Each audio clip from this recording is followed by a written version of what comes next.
So there was one more thing interesting about your story. I would speak English in a thick Scottish accent. I actually never got used to the weather, which is why I live in San Francisco. In IIT Kharagpur history, you were the first person to get into Meta. See the world. He was this, Ukrainian coding prodigy. I'm violating privacy of the other person. So I'm today with Harshyt. So Harshit, how long do we know each other for? Probably close to a decade at this point. A decade. Where are you from? Hisar, Haryana. And where did you go to study? Where you went? IIT Kharagpur. Yeah. Then what happened at IIT? I kind of remember that you were famous for two things. One, music. Yeah. And probably the one that I'm more famous for was I was the first intern at Facebook. So you got the first intern from KGP to Meta or Facebook. Yeah. Then what happened? What did you do after graduation? Went to Facebook, worked there for a couple of years, got fired. You got fired from Meta. Yeah. Then what did you do after? Somehow managed to get another job at a very small startup called Loom, and which ended up doing pretty well. How much the company got sold for? $975 million. So you got fired at Meta, then joined Loom, then the company got sold for $975 million. What are you up to these days? I'm building these things, which is basically I'm trying to build technology that feels nice rather than annoying. So working in this whole technology world, now you're taking people away from technology in a way. In a way, I'd say I'm bringing technology to them and without being intrusive. So you are finding people where they are. Yes, and getting it there into their physical space. So as you can see, what Harshit has done is he started his journey from Meta, then got fired, then joined a startup, which the startup did great. And then he is building these devices, which is a hardware device, which is not software. Nope. So how people can support you, Harshit? Well, we'll talk about the device in the podcast, but we have a Kickstarter going if you would like to learn more. The link should be in the description. If this is something, if you like technology that is useful rather than annoying, you like e-paper, e-ink technologies, and you like this kind of a design, head over to the link, or if you know someone who likes this, send it to them. So this is all about history and the story of Harshit here. He climbed the corporate ladder also and then moved into hardware device making now. So stay tuned. The episode is right there and hopefully you will enjoy it. Thank you so much for being our listener. Thank you. Peace. Harshit, how many years do we know each other for? If we're counting the KGP years, then it is probably almost a decade at this point. Almost a decade. So I think since we stayed together more than 7 years, we would be able to manage this friendship for a long time. I think so. So just a little background about what I know about Harshit. Harshit, you were like my senior at college. I know you from RK Hall. You were like one of the most favorite musician at that time. Yeah, I feel like I was very lucky because we just had a lot of great musicians. And because of that, I also... Kaushik Shiva Ramakrishnan. He was from your batch or senior? He was one batch senior. Who was one of the best... what was he? Yeah, violinist. That man was incredible. He is one of the best musicians I've ever been around. He was incredible. So there was one more thing interesting about your story, why you were famous. It was not just music. You were the person who got a PPO at Facebook at that time from campus. Yeah. And people were shocked how this guy actually made it. Yeah. Because no one was understanding that this guy from maths and computing, not even from computer science, ended up getting a PPO at Facebook, a top firm. Yep. Actually, first getting an intern. How did you get that intern? Intern is definitely a pretty interesting story. I got a lot of help. I think that's probably something worth diving when we're into the conversation. Okay. That's definitely a very interesting story. Okay, so let's go back to your early days. You were born in Hisar, if I remember. Yeah, Hisar, Haryana. Is Hisar the place where Arvind Kejriwal is also from? I think so. I should know this. Or nearby. Yeah, Arvind Kejriwal, I think, is from Hisar. So, I think since I was big follower of Arvind Kejriwal. So, tell me about your early life. How was it like? I had one fun fact is the first, when we were 10 months old, me and my family, we actually moved to Scotland. Your family moved to Scotland Yeah. when you were 1 year old. 10 years, yeah, 10 months old, like almost. Wow. So the first 3 years of my life I actually spent over there, and that's where I learned to walk and talk and everything. So we used to speak Hindi at home. So when I started going to preschool over there, no one understood what I was saying. And then when I came back, I used to speak, like I came back to Hisar in Haryana. Yeah. And I would speak English in a thick Scottish accent. Just so I'm understanding, you said 1 year old you went there, you came back at 10? No, 4. You came back at 4, so you stayed 3 years in there. Yeah, my father was doing his PhD there. Oh, your father was doing PhD. And I think this is a very interesting point, so I want to touch on it. Okay. So your father moved to Scotland, then he moved back after PhD. What was the situation like? I think because a lot of people, when I look at from India perspective, once they go, they don't want to come back. Dude, my father was born in Hisar, raised in Hisar, went to school in Hisar, worked in Hisar, went for a PhD, came immediately back to Hisar. He is immovable from that place. Wow, very interesting. So he's just like emotionally attached to the place and the people there and the community, or like what is it?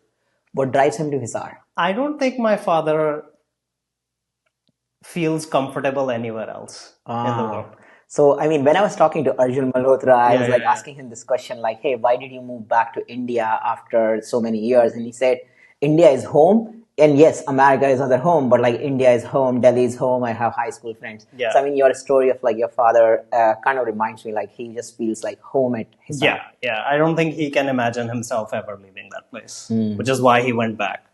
And my mother still talks about it till this day, where she's like, why did you have to go back? So your mom is like, hey, I don't want to be in Hisar. And he's like, my mother is closer to how I am. Like she is, I think, more adventurous and more, willing to try things. So I think for her, it is a possible future that could have happened. But my father does not exist outside of Hisar, is how I put it. Very cool. Yeah. So now help me understand, like, 4-year-old back to Hisar.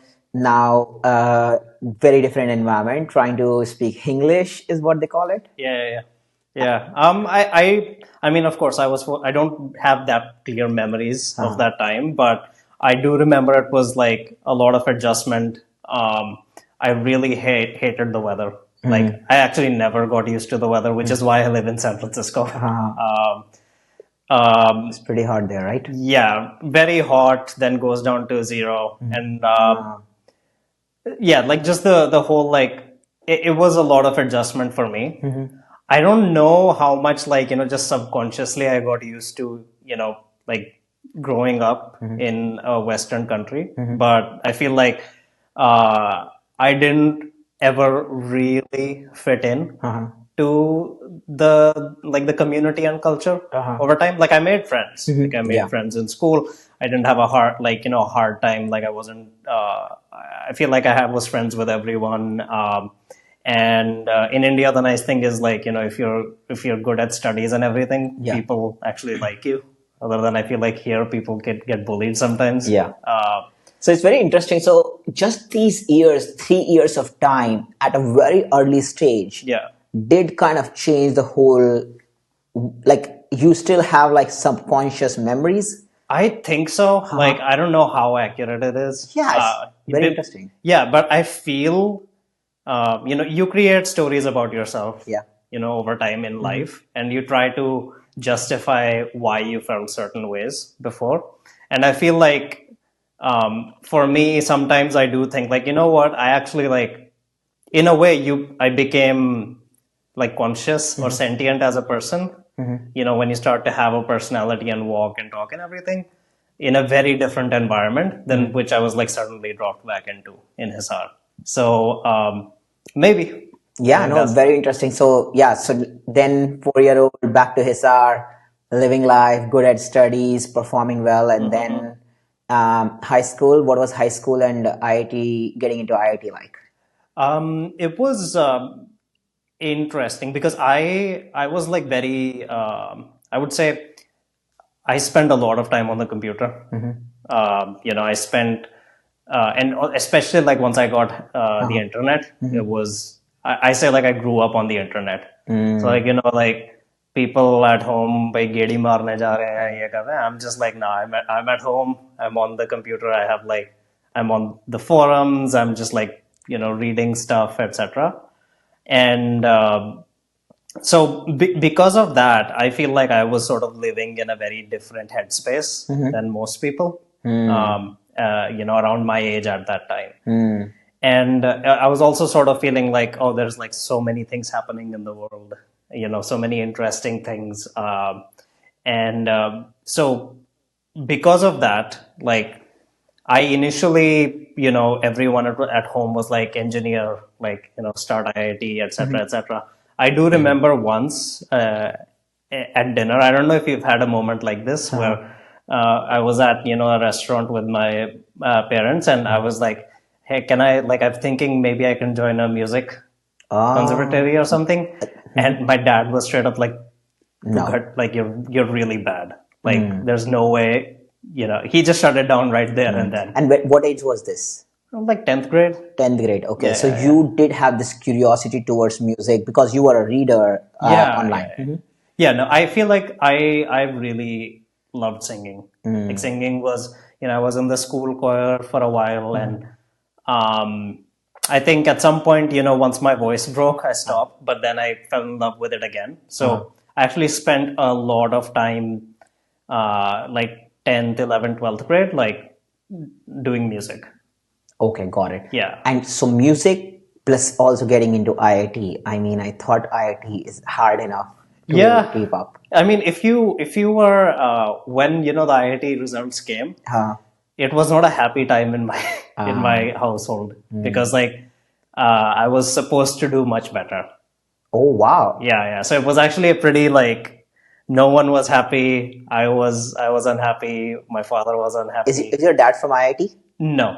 He is not from IIT. He wanted you to get into IIT. You made it to IIT, and he wanted you to get one of the best ranker. Yeah, or like I would just say like the expectations were higher. So this is very common in an Indian circle that parents just have very high focus on like getting their kids into the best universities everywhere. And my story was pretty much similar, I guess. Like my dad really wanted his one kid to get into IIT because he's like, this is gonna change your life. And I was like, Dad, like, but it's too hard. Yeah. I made it barely with mining engineering, but I was able to get.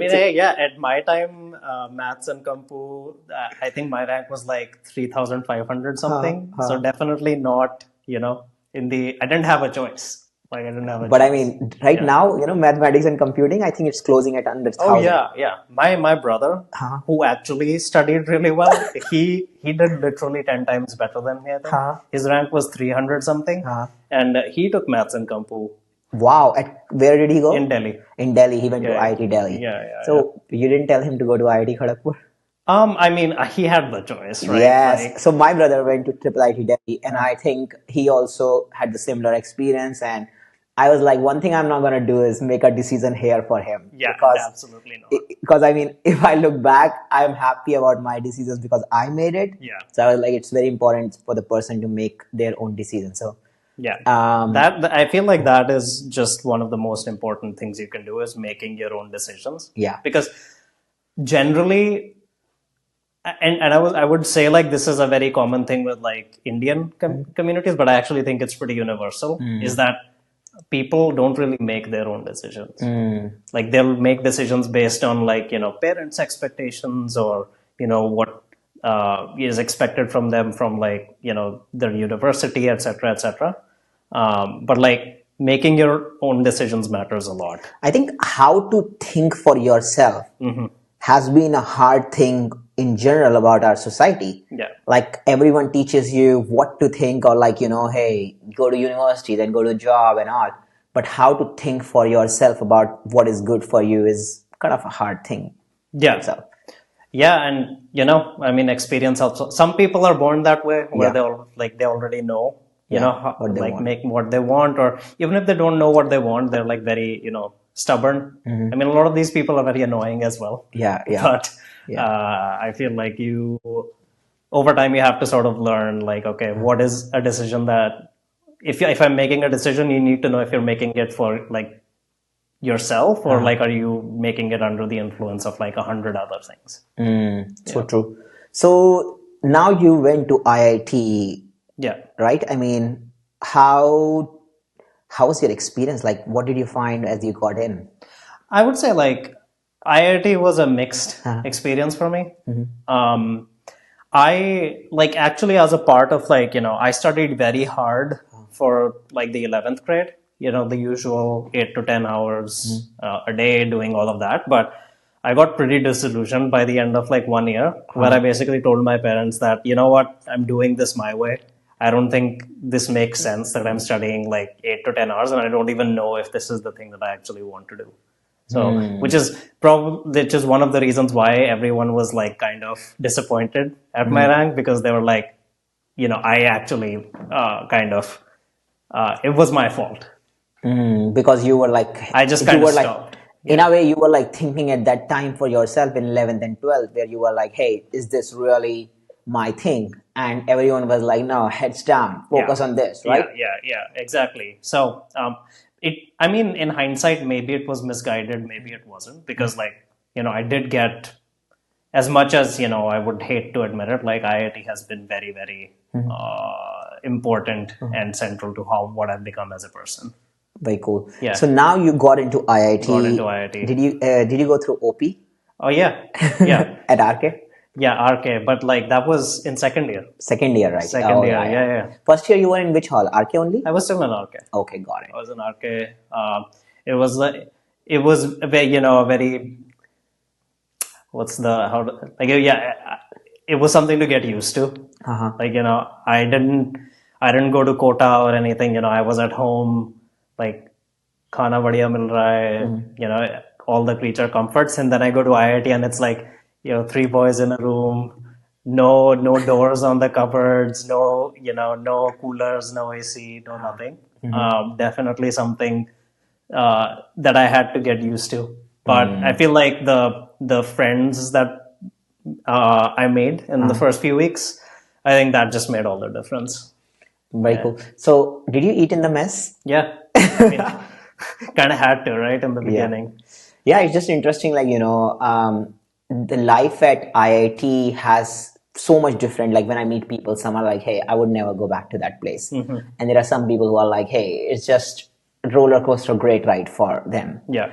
And then there are some people who are like, hey, it was a mix for me, but I mean, the community of IIT by itself is so valuable that, it's like a great part of my life now. Yeah.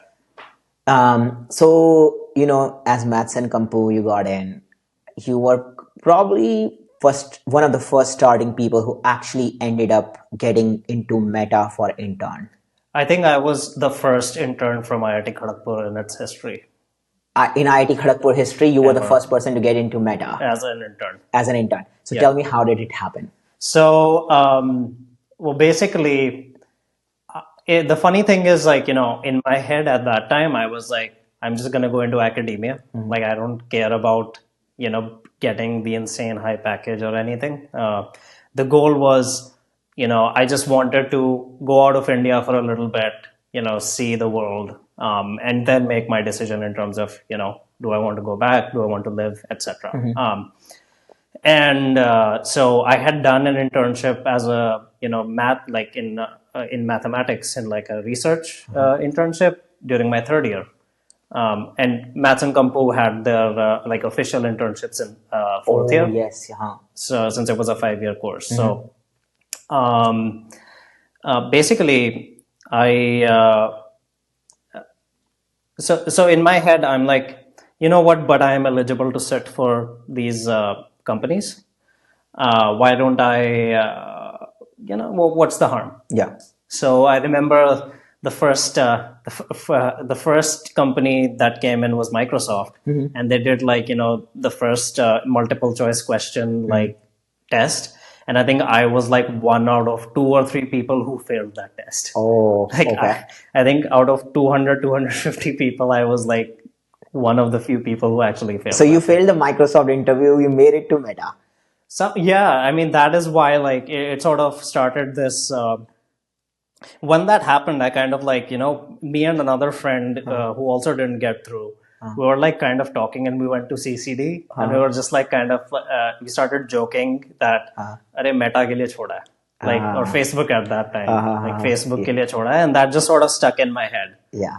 And so as I was walking back to the hall, in my head it just sort of was ringing around, and after that, basically what I just stopped doing anything else except I would like wake up, study, programming problems, lead code, whatever, and go to sleep. That was like my life for like the next 3 or 4 days. Not 3 or 4 days, but like however much time until that. And so I remember like before the first Facebook round, I was kind of like, I had a friend in IIT Bombay, and Facebook had already come there. So I just called him and I was like, "Hey, what did they ask you?" And so he sent me the questions. Like, these are what they asked me. And I was like, okay, I took a look. I'll take a look. And then I went to the test, and it was the same questions. Oh my God. Wow. Yeah. And I was almost like, because I knew the answers to the questions. So I actually intentionally did one of them wrong because I felt bad. So basically, you had a friend at IIT Bombay. So first, your relationship skills are really good, and you are like, and you actually chose to reach out to your friend because you were like, "Hey, I want to crack Meta now." Yeah, I was like, I think in my head I was pretty focused. I mean, in a way, you were focused about like, "Hey, I want to crack." I'm gonna make this happen. It's kind of and for you, it's just like you got, in a way, you did your effort, and then you got lucky that they just gave the same questions, right? Yeah, somehow. Yeah, I don't feel too guilty for that because that's on Meta. Yeah, exactly. Like, I mean, I think there is nothing to feel bad about this because you were just prepping up as much as possible. Yep. And you did your best, and somehow the same questions happen to be asked again, and you are like, "Well, I'm ready for this." Like, it's like giving a FitG interview, and you see the same questions in IIT, and you're like, "Well, guys." It was pretty much that. I feel like that just sort of set the trend of that, and yeah. So you cleared that exam, and then what about the interviews and all? Aren't they different, or how did you prepare that? I mean, I just continued the same thing. It was I had a lot of help. I feel like I had like a couple of friends who were, I would say like without them, it wasn't happening. So just so I understand, this internship was in third year or fourth year? Fourth year. So you got this intern, you got this with the help of your friends, and then you came to US during fourth year, right? Yeah. And you came here, and then you ended up getting a PPO. Yeah, I would say that internship was very hard for me. I feel like a lot of people had internships that were much, much easier. But I just happened to be, number one, I got my mentor. He was on the ads infrastructure team, which is like the core team for Facebook. Facebook is ads. And on top of that, he was this, Ukrainian coding prodigy. Like, he was winning competitions since he was a kid. Pretty insane guy. And I was not anywhere near like the level that he thought I was when he, I don't know if he chose me as an intern or if I was assigned to him. But, I think within like the first 3 or 4 weeks, we kind of realized that, I'm not really at that level. So he I think, it was 12-week internship, 5 or 6 weeks. He comes to me like, "Hey, let's go on a one-on-one." And we go into a room, and he's like, "You're not getting this internship. Like, you're not getting a full-time offer if we continue like this." And he basically was like, "Okay, we're going to make a new plan." And after that, we completely changed up whatever I was doing, and I was just working day to night, including weekends, just dragging my level of like software engineering from whatever it was to the level of like, by the end, it was like, okay, yeah, you can get the offer. So in a way, after 6 weeks, he's like, let's work on figuring out a new plan. Yeah. So if you do according to this plan, then you end up getting an offer. If you don't do according to this plan, then you won't get an offer, and you are like, okay, it was even less defined than that. He was kind of like, the work that we've done so far, like, is pretty much negligible. Ah, So like if we even want a chance for this to happen, this like is what needs to we happen. really need to like lock in. And I think that is when it became like very real for me, because I think I was having fun the first few weeks. Even though I was trying hard, it's just that I wasn't as serious. Yeah, in a way, it's like in the end, it's about the setting. Like it was just a different setting for you, and you are like, no, I'm good. I mean, it happens with me sometimes too, Yeah. where I'm like, okay, I'm good, but this is just a different standard. They evaluate everything at a different standard. So Yeah, I mean, it wasn't even like if I'm being completely honest with myself, I did not think I was good. I just didn't want to accept it. And then you are like, okay, now I'm gonna. Like he made it clear to me that you're not really, at the point where you can sort of breeze through like an internship, especially not the problems that we were solving, like which were very, very like, a lot of people had internships where I would say like, even if I was just sort of doing the same level of effort as before, I probably would have been fine. But we were probably like we were solving pretty like core like systems issues, and the problem that he'd given me was like it in the end it took like 2 or 3 of us to solve it, because it was really hard, Wow. like even for the team that was already there. So Very cool. So you did this internship and ended up with a pre-placement offer there. So how did that convert? And he was happy at the end of it. yeah, no, I think what was funny was I actually knew I got the PPO before he told me. And when we went into like the meeting where he was trying to surprise me with it, like he was trying to, like mess around with me, like, oh, we'll talk about that at the end. And I was like, oh, I don't know.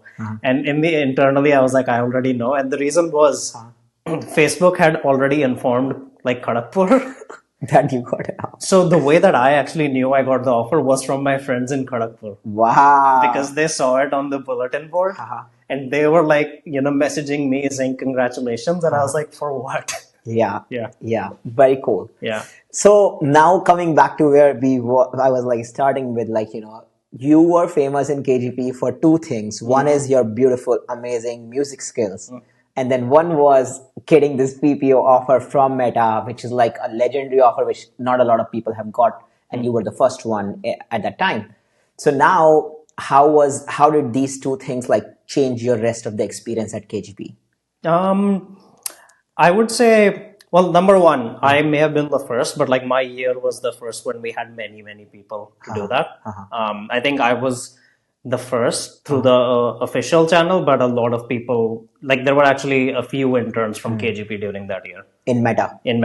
And a bunch of them also got like PPOs after that. Very cool. So let's think about someone who is like in college right now, in any Indian college or anywhere in the world. What is your advice for them? I feel like, there are many things that I could give, advice on. But I would say like you really, at that age, the thing that really helps the most is just committing yourself to things. I mean, I feel like it's valid even now. If you commit, it I mean, still even is. with your current startup, if I think about it, you are like, hey, I want to do something like this, and you stayed committed, and now you have a product that you are selling, and getting feedback on, and starting this Kickstarter campaign, right? So I mean, if I just think about this commitment towards a cause that you care about, or like sticking around on that and having that focus, even for 6 months towards a thing gets a long way. It'll change your life. I feel like, especially in a place like Kharagpur, when you have so much space and time to actually do so many things. Like, I think I spend most of my time in Kharagpur either doing like music or like, learning. I got fluent in German at one point. Wow. Like, or, like, you pick your things in Kharagpur. Like, I lost my train of thought, what I was going with that. What are the other things you did? At Kharagpur? I mean, music. I mean, what I remember is like music was one thing which you were definitely known for. And, but I mean, when I entered RK Hall is when I got to know, okay, this guy, D first guy. You also were living in the room renovated by Vinod Gupta. Oh yeah, that's also a funny story. Yeah. On how I ended up getting that. Tell us that.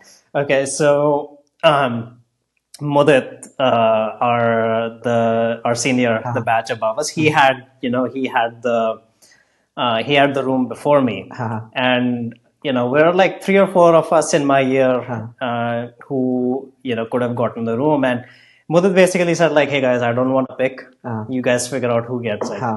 So I remember, I think Kaushal, you remember? Yeah, Kaushal, I know very so well. he was like in my room, and I think maybe 1 or 2 other people, and we were kind of discussing, and everyone was kind of being like, "Oh, like I don't really need it, this or that," and I just said like, "Okay, I'll take it then." Everyone is trying to be like a little shy about like I don't want it. You're like, well, if you Well, like, okay, actually, I didn't say it like that. If I had said it like that, it would have been better. I sort of like, oh, okay, if no one else can like wants it, like then maybe I'll take it. And Wow. I said it really it wasn't a confident way of saying it. And Kaushal was like, "Yeah, it's the better बोल सकता." Very cool. So the room we are talking about is like the only room with AC in that whole hostel. It didn't have an AC at least when I was there. Okay, but it has like it is an extended room, and it was like renovated. It has like a couch. So it's the best room in that in this Yeah. whole hostel, right? Yeah, In RT Hall. Very cool. So I think now we're gonna go outside Kharagpur now. You graduated and then you are like, okay, I'm going to Meta. You came to the US. Now, what happened in your first 6 months in Meta? I did not really pay much attention to my job because I think like when I came here, my main like goal as a person was to really, I would say like become more social or become more, get out of my shell a little bit. I think Kharagpur was the first step to that, but like I think I still felt like I was really too introverted at the time. So I really spent most of my time, like going out or like, trying to hang out with people. Like I spent a bunch of time doing music. Like I started a YouTube channel with one of my friends who I had just made a few months after moving And how is here. that YouTube channel doing? I am no longer a part of it, but it ended up doing pretty well. Very cool. Like I think my friend who's still that's his full-time job still, and it was related to many of our favorite things. Like we made like heavy metal music videos for anime nerds. It was and like that has a pretty we had like 150 or 200,000 Wow, followers now. subscribers. Subscribers now. Yeah. Wow. So that was a whole journey. So like a lot of my focus was there. I was focusing on, becoming more sociable, becoming more comfortable with, just myself as a person. So how long were you at Meta? 1 year, 11 months. 1 year, 11 months you were at Meta. You loved experimentation. Music has been a part of your life since kind of 10th and stayed in KGP. You came to Meta. You continued having Meta as like thing, and then you also do music and YouTube. What happened 1 year, 11 months into Meta? I got fired. You got fired from Meta. Yes. So what happened? I got fired for violating company policy.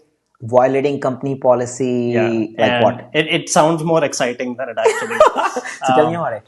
So basically, it's been nearly 2 years at that point. I have gotten, I'm comfortable now with my job. I, have a decent amount of context.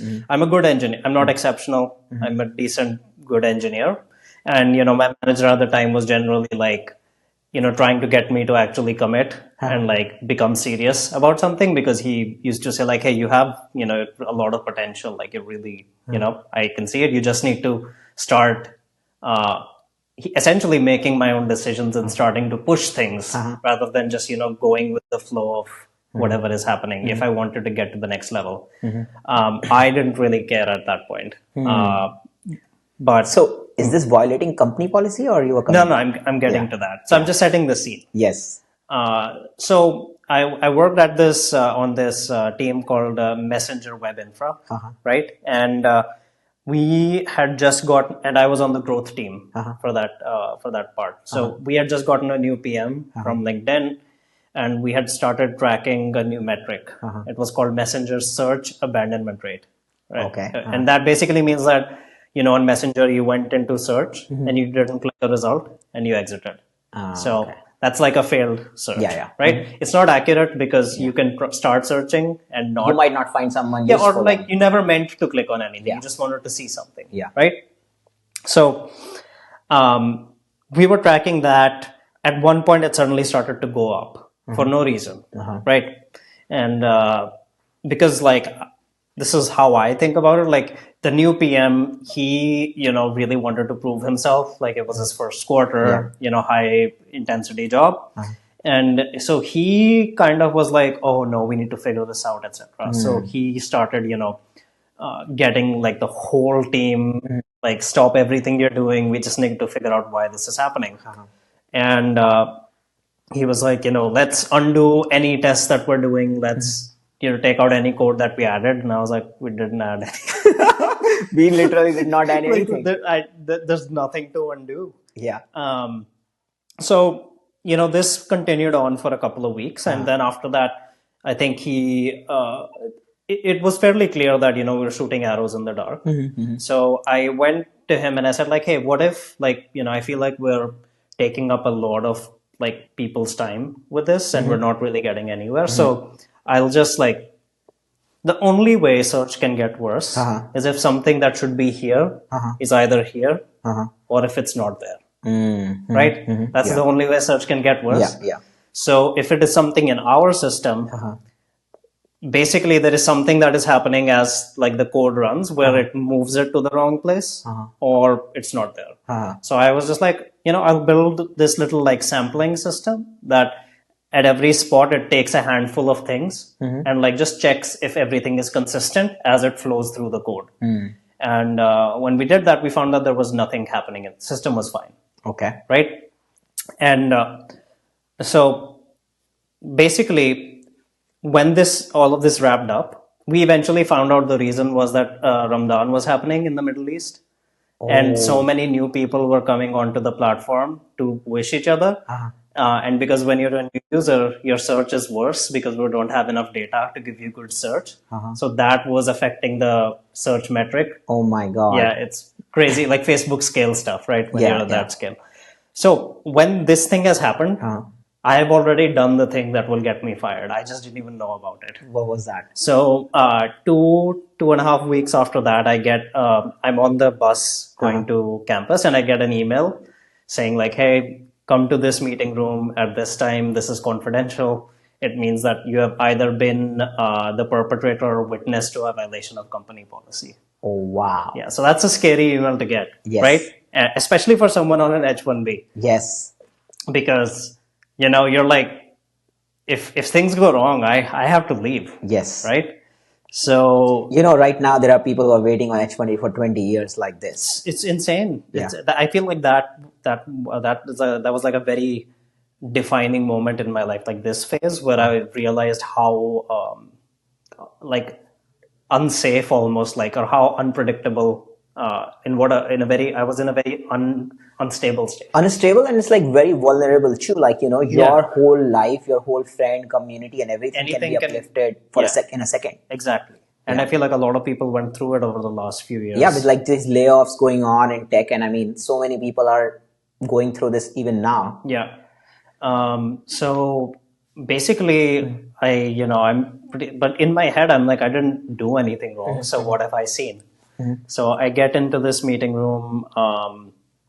I always describe the situation where, like, in tech, meeting rooms are like usually glass windows. You can see everything that's happening. This one has like black chart paper on all of it.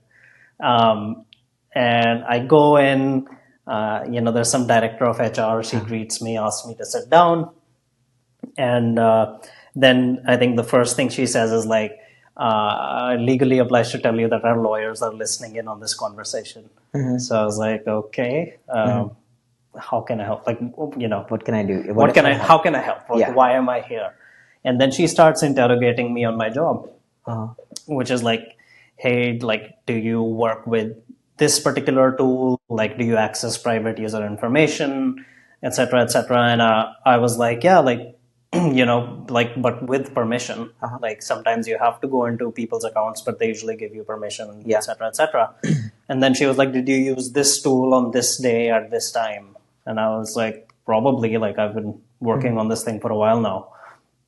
And then she was like, did you use this tool on this day at this time with this user ID and your user ID? And I was like, oh, okay, now I know why I'm here. Because the utility was like, it told you if one person had blocked the other, and that's technically private information. And if I used my user ID, then that means that I'm violating privacy of the other person. Okay, got Yeah. it. So if you block me, and I go into this employee like tool, I was working in the command line. If I, in this function, I put in your user ID and my user ID and find out that, oh, you have blocked me, even though I can tell that I can just go to your profile and I will know that you have blocked me, but still it's considered private information. That's essentially what happened, right? So in my head, I was like, oh, okay, I understand why I'm here. But also, I wouldn't do that. Because I know that is a violation of company policy. So, I mean, that's what I told her. I was like, hey, I understand now why I'm here, but also, like, I know I'm not supposed to do this because this would happen. Because Facebook is very, very, they're very, very privacy conscious. So, I told her like, hey, if it happened, didn't happen because I, intentionally. And I was like, and she was like, okay, we're going to look into this and we'll let you know what we decide. So I asked her like, what should I expect? She was like, yeah, it could be anything from, a warning to termination. I was like, okay, shit. Yeah. So I went to my manager and I was like, hey, can we go on a one-on-one? And I told him like, hey, all of this happened. Yeah. I just got interrogated for the last half an hour. And he was like, oh, that should have gone away. And I was like, what do you mean? He was like, they came to me a couple of weeks ago, but you were this is your job. Like, you put in code with this function and everything. Yeah. So that's why. And I was like, okay, if he thinks it's fine, it's fine. Come in, I think the next day or the day after, or I don't remember, get another email, go into a room, and they're like, this is your last day at the company. Are you kidding me? Yeah. So you are saying you never remember what happened? I have a pretty strong idea of what happened. But I mean, it was not something which you did intentionally. Nothing with intent. Like, you were not intentionally trying to get into someone's account with that. Okay. Like if I had to explain it, basically, what happens is, like, any engineer will tell you, basically anyone doing any work, like, once you get into the flow of things, like, you're doing things you don't even realize, right? Yeah. You're copy pasting, blah, blah, blah, doing all of that. And because I was doing like this very sort of data sample heavy thing where it was like, there's so much data flowing through Facebook and I need to like pick out things from there and check their consistency, that I was like, to do things quick, I was testing things on my account. So I was like, printing out hundreds of like user IDs in my terminal, like testing certain functions with that, which was a dumb thing to do, but it wasn't malicious. And as a part of that, I probably like accidentally, put in like a real person's user ID rather than a test user ID to test a particular function. And that's... Harshit, I'm still not understanding you. So you are saying you got fired from Meta for something which you did not do intentionally wrong. I didn't even remember doing it. You didn't even remember doing it, and it is considered a violation of company policy. And your manager said it's gonna go away, and here you are, and you got like a email that, hey, this is your last day. Oh yeah, they don't say it in the email. They tell it to your face. I mean, I don't. The thing is, if I look at it from the company's perspective, I don't think it was like the wrong decision. Like, they don't like, I can say that it was a mistake, but what if I'm just lying, right? From the company's perspective, you have to realize that Facebook is already on the hook for like privacy stuff all the time. Yeah, but I mean, it just tells about one situation here where, there are people who are like contributing and doing well. The reason I'm like touching on this topic is like, you were working for the company, you are contributing, creating value. You intentionally did not want to do anything wrong. You were doing good work. And after this happened with you, there is this kind of shame or some kind of guilt that someone carries for a little bit, at least for a few months, where, hey, I was fired. And, it's very hard to keep going with that in your mind beyond that, especially when you are like, oh no, I didn't do anything wrong. Like I didn't have any bad intentions towards it. Yeah. I'll be honest. I got over it really quickly. Okay. Because I think, and this is what I meant, like commitment and like focus stuff. I think like even in my early 20s, I was even like stronger with this. But I was very much of the idea that, okay, if things have happened, they have happened. Like I need to like focus on the situation. Future. So it's over. Let's go out. Literally, I think I gave myself an hour or something. Like I packed my stuff up. They give you the box to take all of your stuff. So I did all of that. I also grabbed a few keyboards and mouses from the vending machine. And I feel like when I was out of that campus, I just messaged my closest friends, who eventually like ended up working with, like, hey guys, like this has happened. I think I have 60 days. Otherwise I have to leave, and I'm going to need all of your help to like, get me interviews and everything. I think it was actually more traumatic for my parents than it was for me at the time. Mainly because I was mentally, like I said, right, I was kind of checked out of the company anyways. Okay. So in a way, you process, so this is like about emotions processing. Yeah. So if some people are like, when they are so much into it, processing emotions is harder when they feel like there is something wrong happened. Yeah.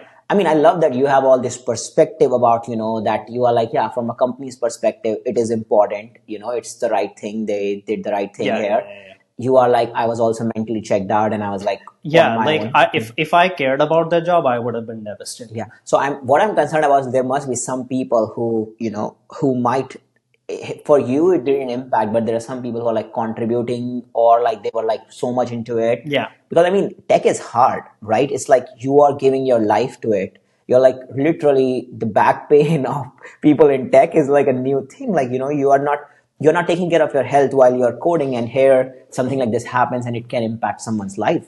Like, Yeah, totally. Okay. So you were kind of mentally checked out, and it was still pretty scary because, I had 60 days. So you message all your friends and everyone, and you are like, guys, help me find a job now. Yeah, because I was like, these are the only people I have here, right? This isn't India. Yeah. Like in India, you just go home. If something happens, you have a home to go back to. Yes. Ideally. Here, I'm paying rent, I don't have an income anymore, and my visa is expiring in 60 days. I'm pretty sure like a lot of people have been in this position now. And so again, I feel like the ability to focus, again, really, really helps. Because the thing was, I came from more of a like research academic coding background, and then I went to Facebook. And that was the only like type of engineering I knew. And Facebook has a lot of things that only exist at Facebook. Like they have a lot of tooling that only exists at Facebook.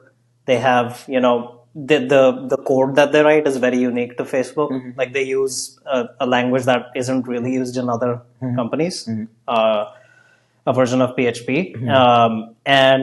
So I was in a bit of a predicament because I also didn't learn like computer science. Like I didn't know systems design. I didn't know like operating systems or any of that. Because at Kharagpur, like number one, I was a maths and compu student. Number two, the compu part of the maths department wasn't that good. And number three, I don't know if it's changed now, but at the time I didn't think it was that good. And number three, I didn't really study that, like all of that stuff. Very, Yeah. So I remember because I had Facebook on my resume, getting interviews was not that big of an issue at that time. The issue was that no one wanted to like I remember my first phone call was with some hiring manager at Twitter, and he didn't even return my call after the first phone call because I didn't know how to talk about things at all. Like I didn't really know how to talk about infrastructure and systems in a way that made sense to anyone outside of Facebook. Oh. Because I'd never seriously, I didn't know the terms. I didn't know, I loosely knew. Like over time, you learn, you like pattern match. Like, oh, okay, I see this in the code. I'll do this over here, etc. But I had never actually had to sit down and think about what I was doing. Like, what are these things called? What are these programming concepts called, etc. So it was basically like I would wake up, similar to what I told you before, like this ability to focus, which is like wake up. I would try and schedule as many interviews as possible, and the whole time I'm also like learning. Like okay, today I remember today I'm learning JavaScript, like because I wanted to do something, use a language that people were actually using. Then next it was like, okay, today I'm learning data engineering. And it almost became like a game where I was like, okay, what new thing? Like, okay, today I'm only focusing on systems design. And I think it took 4-ish weeks for me to actually start getting interviews, like beyond the first call with the hiring manager, because it was only then that I started to be able to consistently talk about like things that I had done and explain it in a way that actually made sense to a software engineer. And like after that, I would get to super days. So I remember meeting you in 2016 during I came here on a summer, and that's the time I met Vinay and your friends at Loom. Oh, Vinay Shahid, Vinay Shahid. And I remember it was like either a bar hopping or we went to a club. I don't know. I think we went to Barbarossa. Okay, Barbarossa. Yeah. So we went together, and that's where I met them and you. And I think you were still working with Meta at that time. Or I think. But you were not with Loom at that time. It's possible. Yeah. It's possible. Okay. Yeah. It's a little hazy, the timeline at that time, but I remember that night. Yeah. So, it was an interesting night. Yeah, it was fun. Yeah. I think you kind of knew these guys from that time. So what happened in this 60-day period for you? Basically, I was also living with Vinay, who was my roommate at the time, and he had started this company called Loom, like a year and a half ago before that. And, they had started in their apartment, had, I think their credit cards were still maxed out, personal credit cards, as they were trying to get this company going. And they had just closed their first round of funding. And so they had just started to,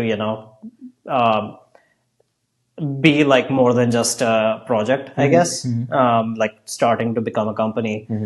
And so I'm the thing is, these guys are helping me become an engineer, essentially, again. And so I would I was learning things, I was doing things, and I would send over, the take home assignments that I'm doing. I would have him or Paulius, who is the first engineer at Loom, check, all of that stuff. And I think by day 50, I was consistently getting super days. Didn't have an offer yet, but I felt like I was getting close. And I think it was during those days that I remember me and Vinay had gone to Berkeley because he needed to get something for his sister's wedding. And we were walking and he was like, hey man, do you want to interview at Loom?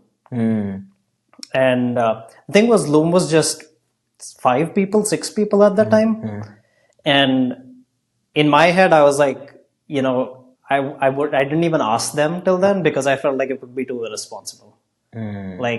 They need someone to help the company, right? They don't need a charity case like me, right? So I just felt this strong responsibility that I'm not going to ask them for it. So I hadn't even considered that.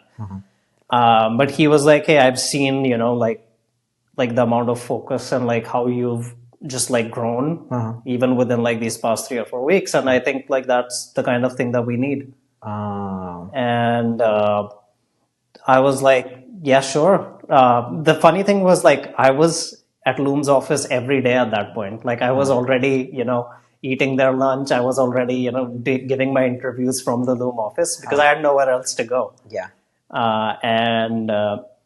So I think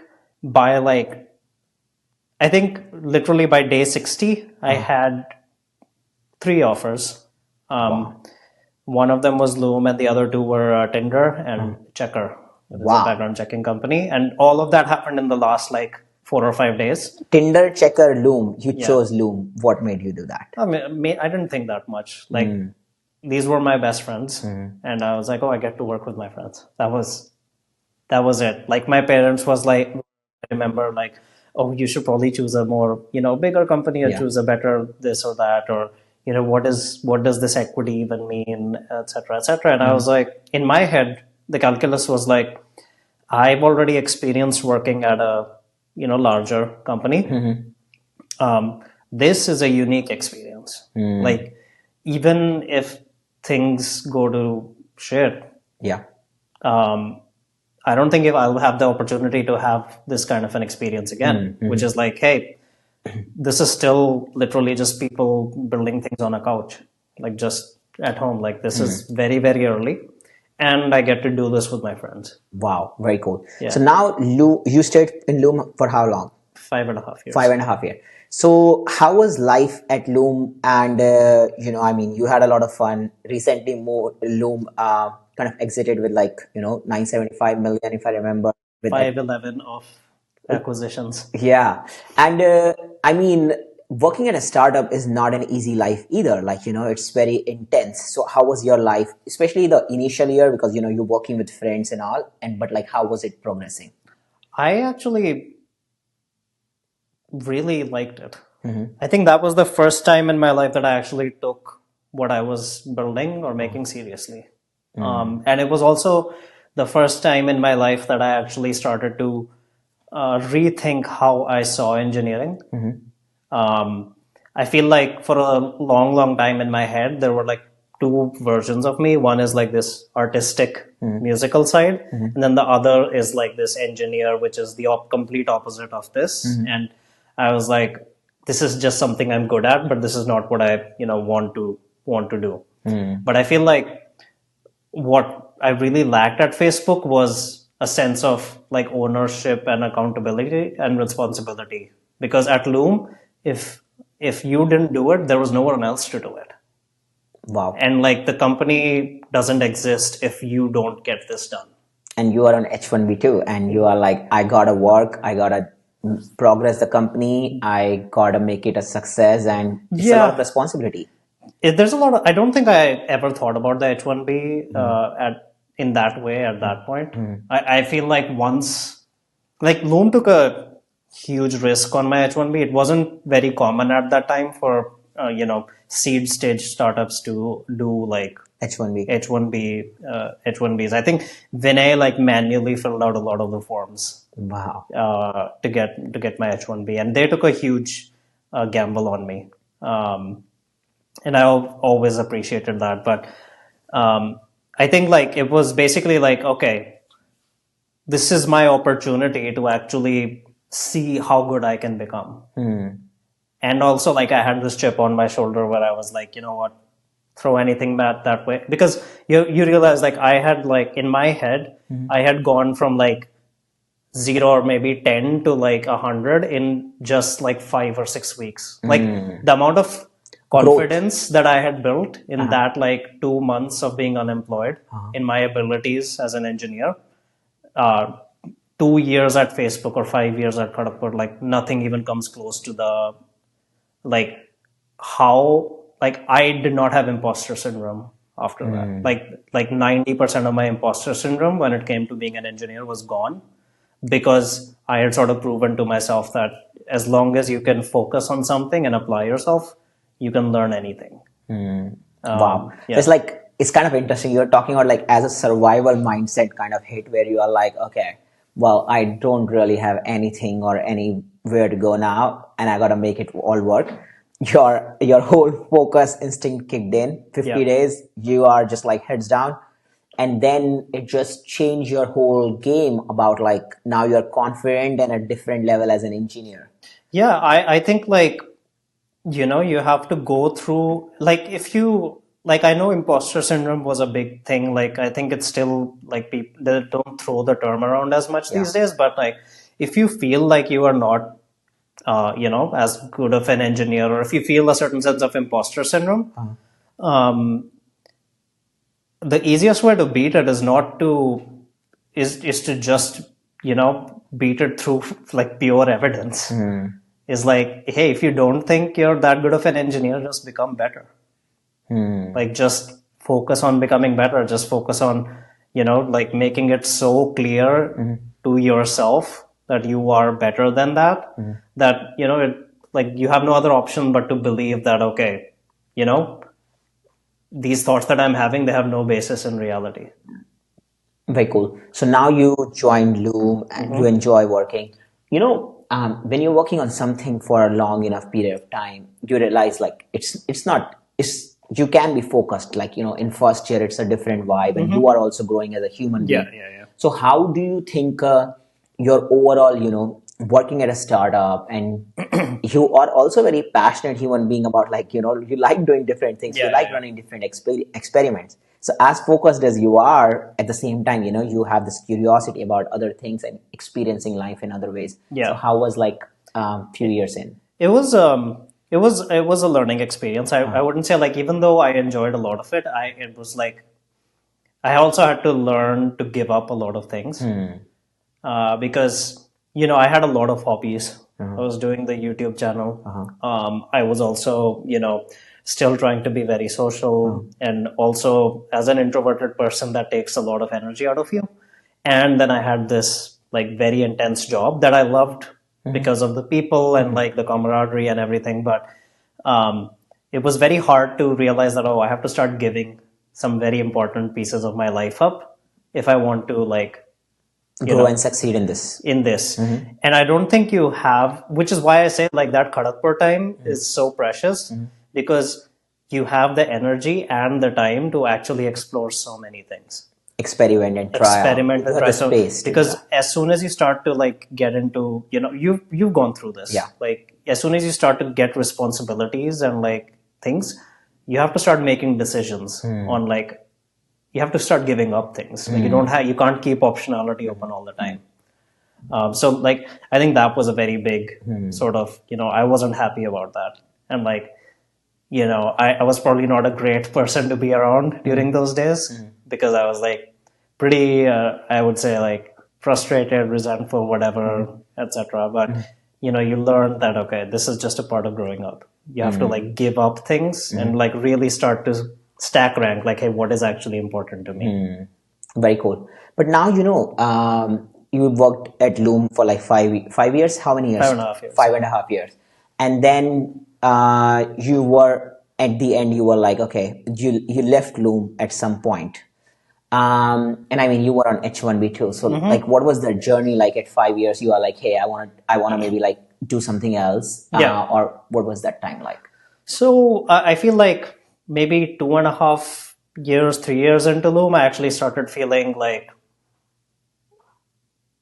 the funny thing is, if you talk to Vinay or my friends at Loom, like, I'll joke like, I've threatened to quit every single year that I've been at Loom. I just couldn't because I was on H1B, right? But I think like, 3-ish years into Loom had become a pretty, it's not a big company, but like it had become a proper company, right? 200 people, 150, 200 people. And I kind of realized that I had stopped growing as an engineer. And I was just really unhappy with that. And I mean, I think a big part of that, what I see for you is like, you're a very curious human being. So, it's like, even at one job, you kind of feel like you're boxed. And it's not about just like looking at your story. You're like, you like to have this whole abundance outside your job. You seek that. Yeah, I think like for this phase, I definitely did not. Like I think Loom was pretty much Loom was my job, Loom was my social circle, Loom was my life, almost to an unhealthy degree. And but that like this frustration was probably coming out of that. It was like, hey, I'm just not really satisfied right now, or like not really fulfilled with what I'm doing. And I had started to think about like, okay, what do I then like even within Loom, I tried to, okay, I'll go into management. So I became a manager. And then I was like, okay, let's be, senior manager, big team, manage managers and all of that. And at some point I kind of realized that I was just over it. Like, like I just didn't feel like anything that I had left to learn. I wasn't interested going deeper on that. And I feel like it's really important as a person for you to start to understand where, you're like when you've sort of reached the depth of something to the point that you actually want to. It's kind of funny, I mean, I read a lot of Stoic philosophy, and they say like, there is this startup. As an entrepreneur, you are like in love with this startup that you're building. In this journey, just never forget that there is a startup of you. The startup of you means like you are a startup too. And just like your startup needs to grow, you have to grow as an individual, and never forget that you have to continue growing in your journey and see opportunities where you can grow for yourself. Yeah. You have to remember that, you are not the same person you were like, even like 1 year ago, 6 months ago, and you get to a point usually where you evolve as a person where what you're doing just doesn't make sense. So 5.5 years in, you still on H1B, or how did you get out of that? Well, so basically I had gotten to the point where I was basically like, hey, I just cannot continue. Like I physically couldn't get myself, like, the term Sunday scaries? Tell me what I know. So it's like this thing where on a Sunday you start to feel the anxiety of a Monday coming. Oh, I see. Right? And I had started having that. In my life, I'd never had something like that. But I was like, I did not look forward to the Monday. Like I used to love the week. And so I started to have these, and it was like, and I was like, also even like I was doing, I had therapy every week during those days because I was trying to figure out why I was so unhappy. And, I'm reading a bunch and all of this and all of that. And, probably at like the latter end, I kind of got to the point like, okay, I just have to do something else. Like, basically like there's nothing more here that I actually want to learn. So how did you figure out your immigration? So that was the thing. I basically was at a point where I was like, okay, either I have to quit and go back to India or I have to figure something else out. It's very interesting to me that after 7 to 8 years in this country, you were still on that, like, an H1B, and you still have to worry about like, can I live in this country or not? Like it sucks. Yeah. It's like pretty, it's weird because also like a lot of people will say like, oh, H1B like is a very prestigious, like, not everyone gets an H1B. You get to work here. You get to, make all of this money working in tech, etc. But at least for people like me, and I know you are also a very similar person, I feel like it's very important for us to do things on our own terms. And like, yeah, the freedom matters. Yeah. Like, freedom to be able to live in my home with peace matters. Yeah. To me, I started feeling like, this is kind of like indentured labor. Yeah. Essentially, because I'm being taken advantage of the fact that I want to live here. Yeah. But I'm also forced to like work. It's very interesting that it has nothing to do with your employer. Like, it's not that your employer is there, and it's not that employer is wrong or anything. They are just doing their job. Yeah. But for us as people who are in this process, we start feeling like trapped. That, hey, I am trapped. Yeah. Like, it's not like someone is trying to trap me, but it is a trap. Yeah. And it's not an issue for everyone. Yeah. Like a lot of people, like we know like people who have been on H1Bs for like 20, 25 years. Yeah.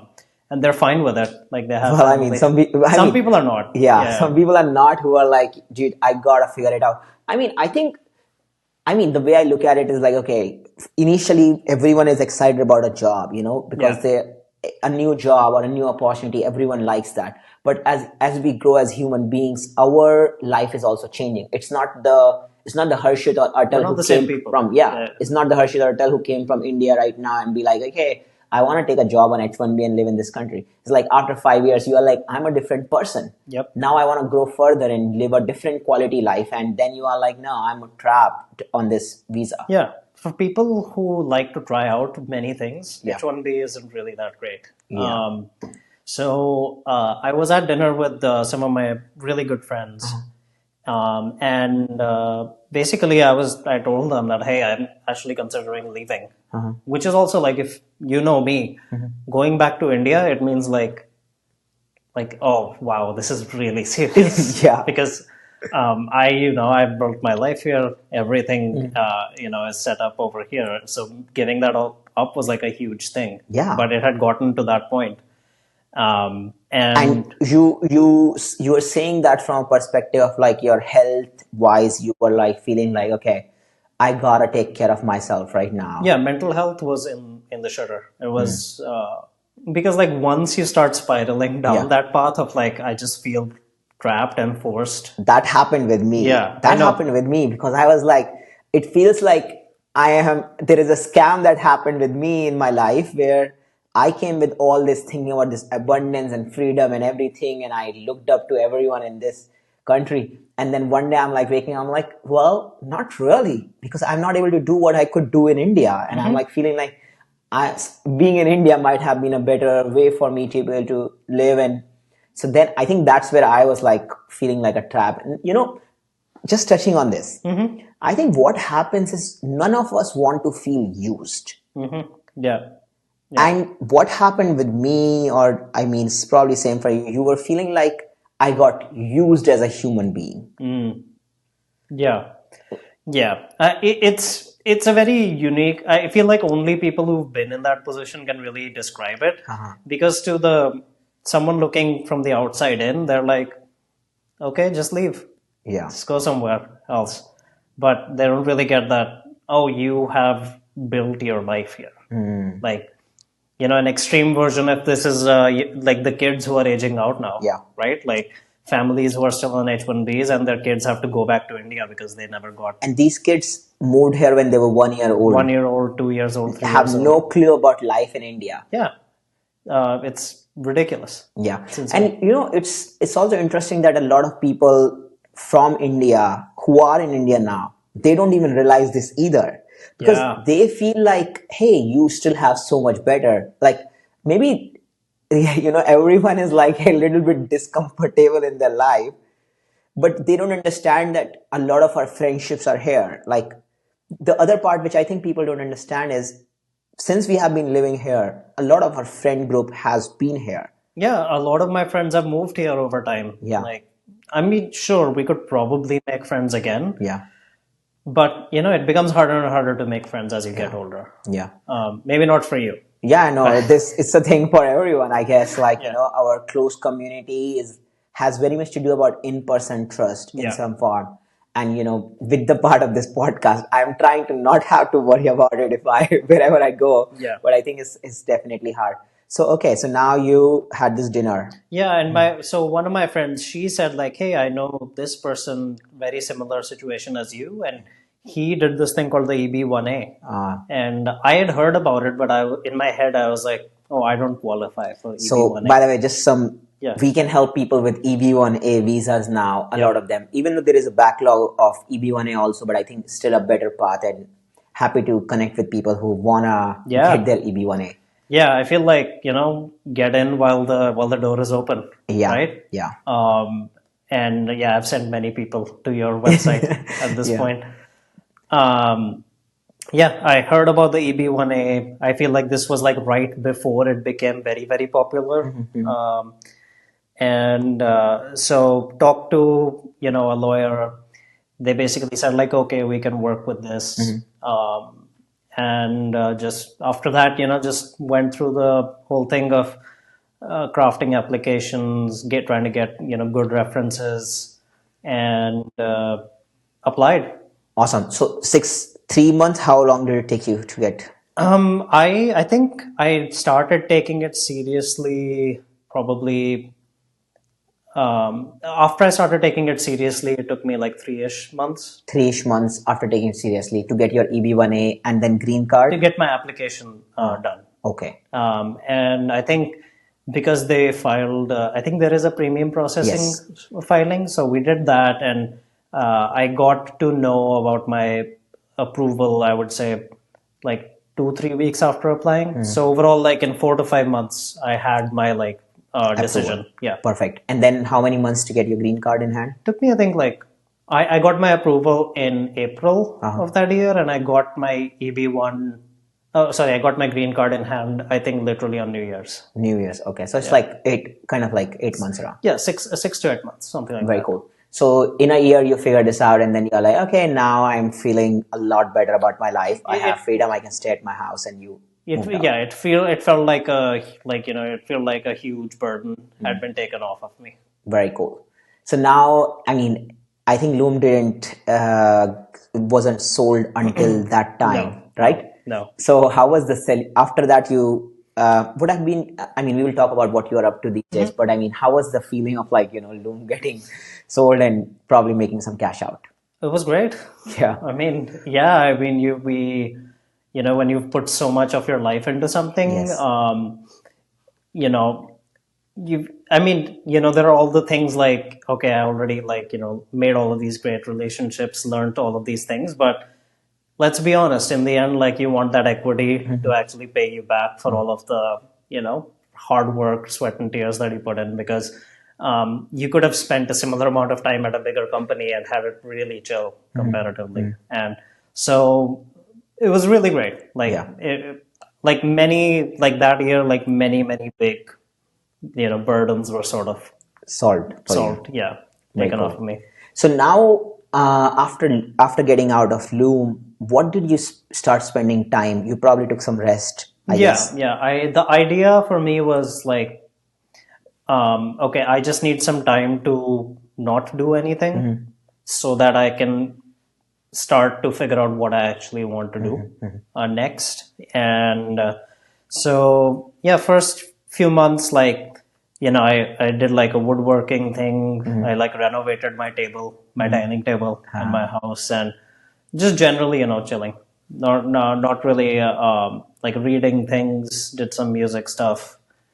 And then like I had this is, beginning of last year. So 2023, I think I left in March. And so first few months, just regular. And then after that, what have you been building these days, and how did that start? So basically, in my head, I've always I love e-ink, right? As a technology, it's just something like I love my Kindle, and I just feel like there should be. I've always felt like two things, right? I have used a whiteboard for even since I was in Kharagpur. Wow. Like I had a whiteboard in my room, and like I think it was a very big reason for how I was able to be like so focused on things, like create habits and all of that stuff. So I used to love I love my whiteboard, but the thing is, as life gets busier, it's very hard to manually keep everything up to date on a whiteboard. And also, you can't take your whiteboard with you everywhere, right? So you have to start using note-taking apps and stuff like that. And I don't like using apps on my phone for stuff like this. Like, there's just a different feel of this. So I've always wanted, more surfaces that are that feel natural, but are also digital. Like that can actually, act as both. Like something like, a Kindle or like the Remarkable tablet, if you've heard. And there's like the Daylight computer, which is new. Anjan.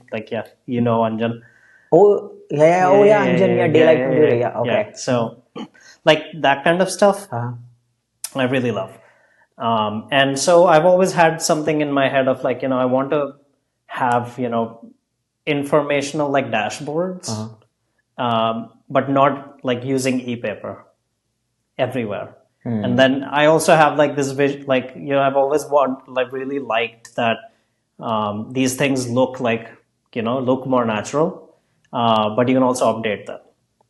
You can also, okay. Yeah. So you have been deep into technology over all these years. Yeah. And what I'm seeing, there is a trend where you are like, now going more and more into the device, which I feel is like very much away from deep, going into software. Tech, going into software to be like, hey, let's have minimalistic, simplistic lifestyle. Like, don't go deep into a phone, which is like too much going on here, too many notifications. And you are like, I'm designing something which is like less notifications, like more simplistic. Is that? Yeah. It's like technology should not be, technology should not be whining for your attention all the time. Like I love the idea of the phone. Like I'm very thankful for it. Like I use it all the time, and I love what I can do with it. But it is also annoying at times. Like and the thing is, what is annoying is, and this sort of directly feeds into it, like into what I'm making. But for example, like you've definitely had like meetings that you've missed, right? Even though it was on your calendar and you had a notification or like, oh shit, I'm missing this. I'm like 10 minutes late to something. And it was very weird to me that like such important things or like calendars, stuff like what should I be doing with my time? I shouldn't have to like go into something and actually get that. And I know you have like the little calendar app on your desktop and everything, but it's just not a natural way of like, seeing your schedule or your day. I feel like it's a lot more natural to like look at a whiteboard and like read like, okay, these are my to-dos, or these are my task lists and everything. So that is kind of where I started when I was like, hey, I want to make a piece of technology that doesn't feel like it is annoying or like feel like it is trying to take away my attention. But like anytime you actually look at it, I want you to feel a little happier. Wow. Like I want you to feel a little joyful. That's amazing. So what is it called? It's called Inku. Inku. Yeah. And how did you come up with this name? Oh, it wasn't me actually. The company is called Inkboard. And I thought that is what the device would be called. But a friend of mine, a really good friend of mine, he was kind of like, oh, Inku sounds cute. And I was like, looking at the aesthetics of the device, it actually makes sense. Very cool. So, building a hardware device is an altogether different ballgame. Yes. How was that journey like? It was hard, but like, if I know anything about myself, I like, learning something from scratch. So like the whole process of electronics, like soldering, writing firmware, and then like, learning CAD and 3D printing and like, making the first prototypes and everything. Like I bought a 3D printer for my living room. For me, it was like, even if this doesn't turn into anything, I'm still like learning all of these new things. Like, wow. So what is the current status of Inku? Inku is currently, we have a Kickstarter going and we've raised close to 200K. You have raised 200K already for Inku? Yeah, close to. I think we might hit it today, maybe tomorrow. But yeah, I actually brought a couple of units. I can bring it up on screen. Yeah.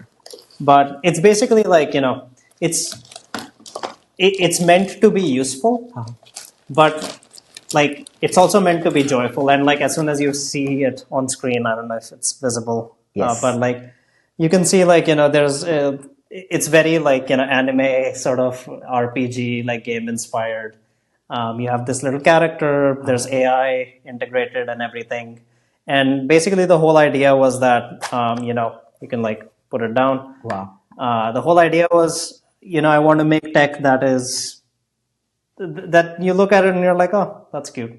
Wow. This is a really cool device. Yeah. Can you show it to me? Yeah. This is the, it's like a pre-production prototype, so it's not super polished. But very cool. So you raised 200K, and what kind of feedback you're getting? Like what are people finding interesting about this? I think the design aesthetic of it, for sure, is very, very popular. I think another thing that people really like is the fact that it has no notifications. It's e-paper, so it doesn't constantly update with notifications, etc.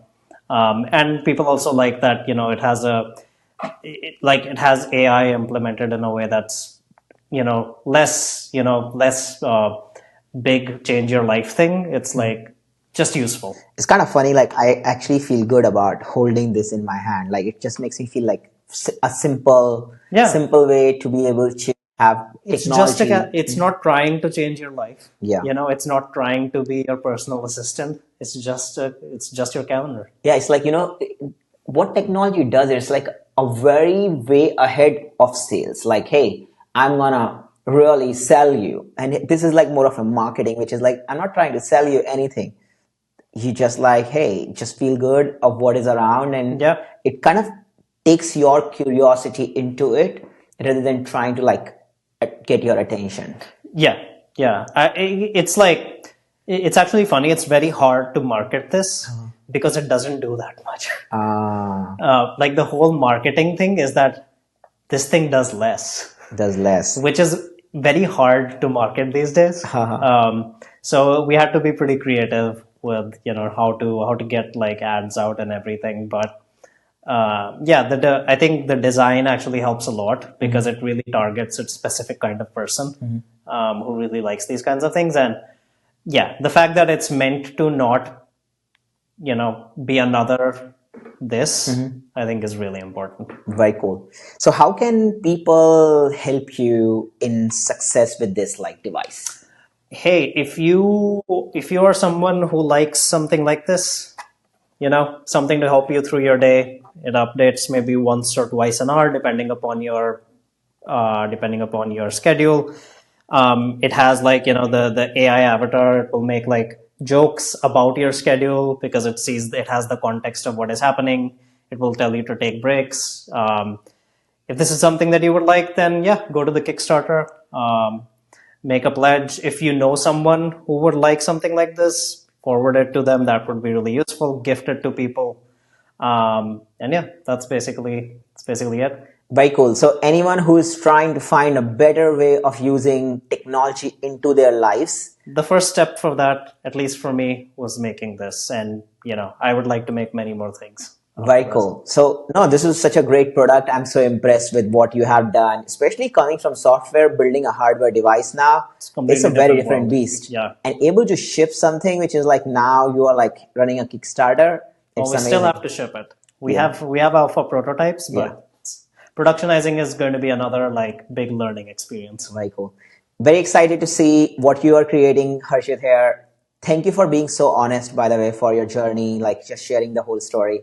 I am very impressed with it. At the same time, I'm very happy to see how you take it from here, because you're just a very curious guy and always appreciate your friendship. Same for you. Yeah. Same for you. Yeah. Yeah, really glad to be doing this. Thank you.